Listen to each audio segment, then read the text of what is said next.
ఆదిలాబాద్ పురపాలక సంస్థ సర్వసభ్య సమావేశం మున్సిపల్ చైర్పర్సన్ బండారి అనూష అధ్యక్షతన నిర్వహించారు. రాబోయే వినాయక నవరాత్రులను పురస్కరించుకొని పట్టణంలో అవసరమైన ఏర్పాట్లపై సమావేశంలో విస్తృతంగా చర్చించి పలు కీలక నిర్ణయాలు తీసుకున్నారు. ఈ సందర్భంగా మున్సిపల్ చైర్పర్సన్ బండారి అనూష మాట్లాడుతూ ఆదిలాబాద్ పట్టణంలోని 49 వార్డుల్లో వినాయక నవరాత్రులను అత్యంత అంగరంగ వైభవంగా నిర్వహించేందుకు మున్సిపల్ పరిపాలన తరపున అవసరమైన అనుమతులు తీసుకున్నట్లు తెలిపారు.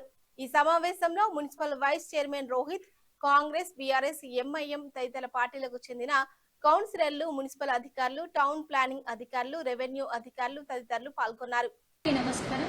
ఈరోజు ఏర్పరచుకున్న సర్వసభ్య సమావేశంలో మేము ఈరోజు అత్యవసర ఎజెండా వచ్చేసి ఏదైతే మనకు గణపతి మరియు అమ్మవారి నవరాత్రుల ఉత్సవాల్లో భాగంగా ముందస్తుగా మనం ఎజెండా పెట్టుకుని ఎక్కడెక్కడైతే మెయిన్ చౌరస్తాలు ఉంటాయో అక్కడ లైట్స్ కోసం కావచ్చు, అలాగే గ్రావెల్ కోసం, అంటే మొత్తం 49 వార్డులలో గ్రావెల్ అండ్ రెడ్ మిక్స్ అలాగే డస్ట్ కోసం అని చెప్పేసి 49 వార్డుల్లో 34,50,000 రూపాయలు పెట్టడం జరిగింది. అంటే ఎలాంటి సమస్య రాకుండా ముందస్తుగా చర్యలు తీసుకోవాలని లైటింగ్స్ కావచ్చు, ఇంకా మిగతా ఏదైతే మెయిన్ చౌరస్తాలలో, ఎందుకంటే అప్పుడు జనాల తాకిడి ఎక్కువ ఉంటుంది, ఆ చీకటి మైండ్లో ఏమైనా ప్రమాదాలు జరిగే అవకాశం ఉంటుందని ముందస్తుగా మేము ఏదైనా పెట్టుకోవడం జరిగింది.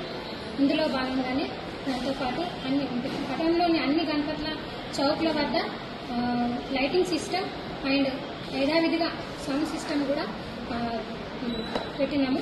అలాగే మిగతా చాందా అలాగే పెన్గంగా వద్ద ఎక్కడైతే నిమజ్జనం చేస్తారో అక్కడ కూడా సేఫ్టీ కోసమని లైట్స్ కావచ్చు, మిగతా ఏర్పాట్లన్నీ చేయడం జరిగింది. ముందస్తుగా ఈ ఎజెండాను పెట్టుకోవడం జరిగింది.